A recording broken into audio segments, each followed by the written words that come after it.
కష్టాలలో ఉన్న ప్రజలకి కన్నీళ్లు తుడిచే పార్టీ జనసేన. ఆయన ప్రయాణంలో ఎన్నో అవమానాలు, కొన్ని ఓటములు. ఆయన గెలిచింది ఎన్నికల్లోనా? కాదు కాదు, లక్షలాది ప్రజల గుండెల్లో.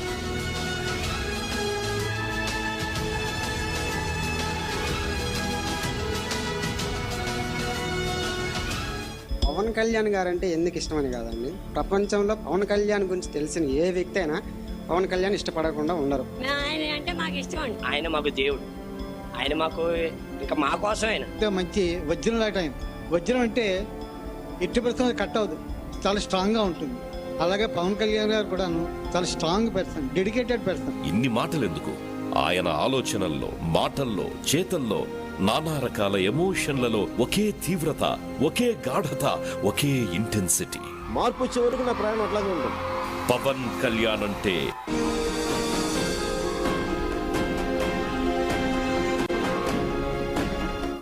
నేను సైతం ప్రపంచాగ్నికి సమిధినొక్కటి ఆహుతిచ్చాను. నేను సైతం విశ్వవృష్టికి అశ్రువునొకటి ధారపోశాను. నేను సైతం భువన ఘోషకు వెర్రి గొంతుక విచ్చిమ్రోశాను. భోగి, త్యాగి, యోగి. పిడుగులకి ఏమాత్రం చలించకుండా పిడుగుల్లాగున్నారు ఇక్కడ. ఇదే మార్పుకి సంకేతం. పవన్ కళ్యాణ్ మాటలన్నీ మనకి తెలిసినవే అనిపిస్తుంది. దానికి సంసిద్ధులవ్వండి. ఆయన విసుగురాదు.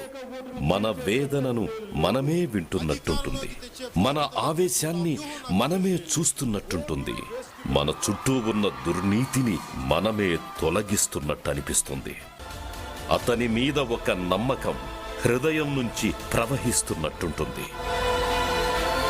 ప్రజల సుఖ దుఃఖాలను, కష్ట నష్టాలను అనుభూతి చెంది ఆవేశాలతో, ఉద్రేకాలతో వాటిని హృదయం నుంచి ప్రతిబింబింప చేయడం వల్లే పవన్ కళ్యాణ్ పవర్ కళ్యాణ్ అయ్యారు.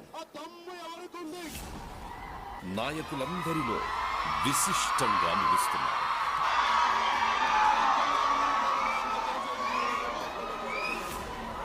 జనంలో ఆక్రోశాలు, ఆవేదన, ఉద్వేగం. Quiet please. Quiet please. Decorum of the house.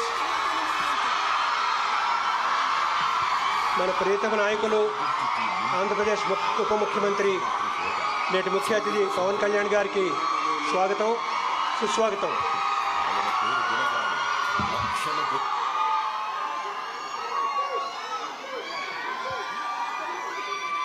వేదిక పైన పెద్దలందరినీ ఆశీర్వాదం కావాల్సిందిగా కోరుతున్నాం.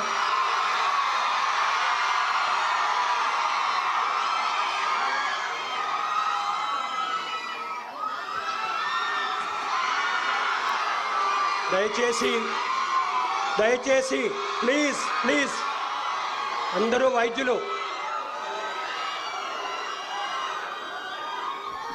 వైద్యులు సభా మర్యాద ప్లీజ్.